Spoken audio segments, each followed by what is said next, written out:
Hey guys, welcome to Cody and Davina's Videodrome. I'm Cody. I'm Davina. And today we saw It Comes at Night.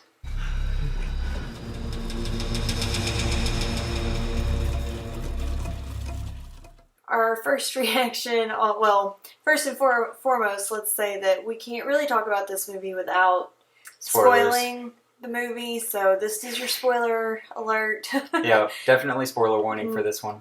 Yes.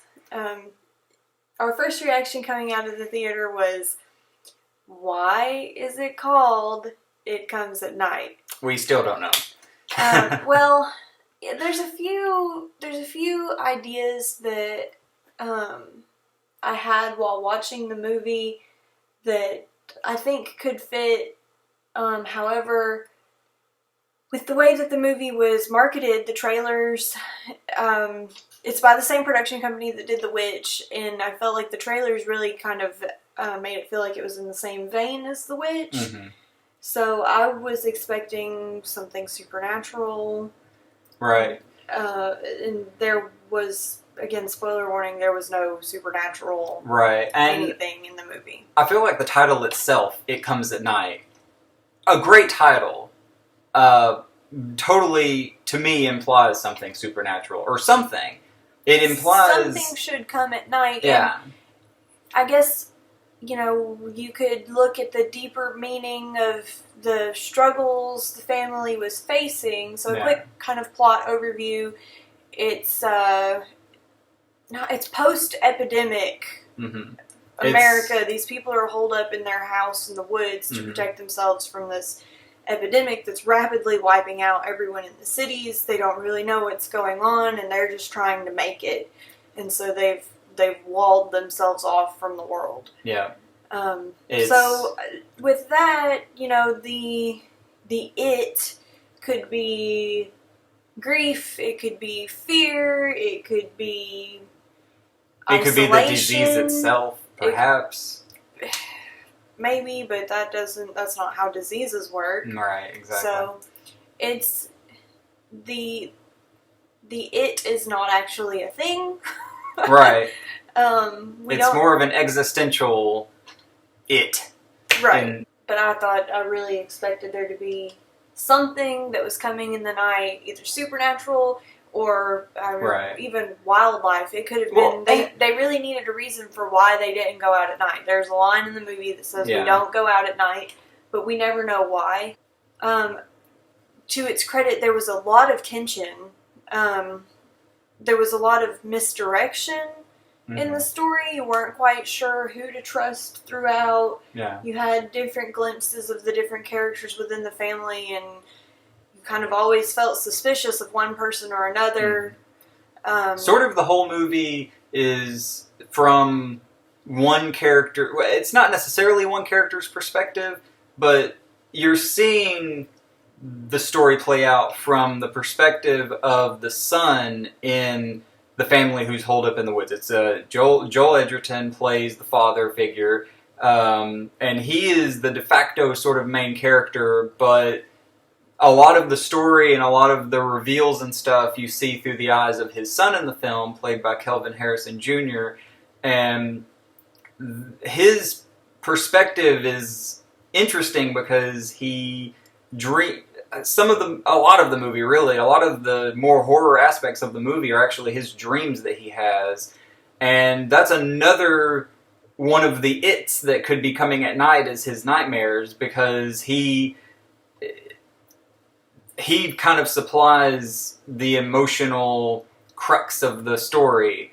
It's one of those narratives that's like, it never really picks up the way that you expect it to. As the viewer, you kind of stayed confused and a little bit unsure of your surroundings just as much as they were in the movie.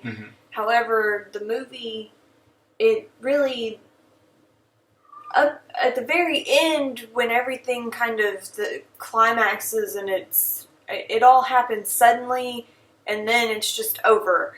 Yeah. Didn't feel like there was a lot of good resolution to anything, and hey, maybe there's not in a post-epidemic world, but that's a tough field to play in, I feel like, as far as the story goes at this point, because we've had so many post-apocalyptic and excellent post-apocalyptic movies, and this felt very, both of the main characters felt a little Rick Grimesy from Walking Dead. They were really, there was kind of a power struggle, and who got to wield the bigger gun at what time. Yeah, there's definitely that first and second season of Walking Dead feel where it's new and you don't know who to trust. Exactly. And everybody's swinging guns. And there's definitely that feel. But there's no zombies. There is a disease that's wiping people out. Right. But that's a tough kind of arena, I think, to enter, considering that a lot of viewers, a lot of the audience has already been exposed to that sort of. I think that's a very important point to make about this movie is that it feels like.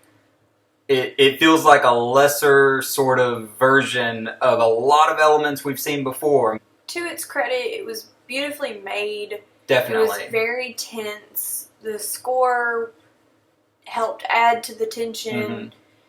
However, there were a lot of elements that they were trying to work with and incorporate, but at the end of the day, there were so many loose threads. And it's a very, very well acted film. All the actors were great, and even the dialogue and everything, very well written and everything. It's just that the story doesn't play out.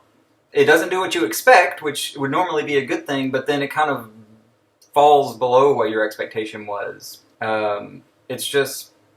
I couldn't help but walk out of this movie feeling disappointed that the promise of the title and the marketing was never really paid off. But anyway, as a whole film, we found plenty that could be enjoyed about the film. It looks good, sounds good, acting's great. It just kind of falls at the end. It stumbles and falls. I feel like there was something left on the cutting room floor that shouldn't have been. And maybe it'll come out in the Blu-ray, but we'll find that out in a few months. I feel like a different title would have even been enough. Like even if there is nothing left out, even if they made exactly the movie that they were wanting to make, the title, great though it may be, is misleading. It could have been titled something else. But yeah, so on the whole, like, we found things to like, but ultimately it was disappointing. I would recommend to save this one for a Netflix. Boring afternoon. You're looking for something new to watch on Netflix. Watch it then. I agree with that. All right. So, thanks for watching, guys. If you agree or disagree, leave us a comment and be sure to hit that subscribe button so you can see when we review more movies in the future. Absolutely. Thanks.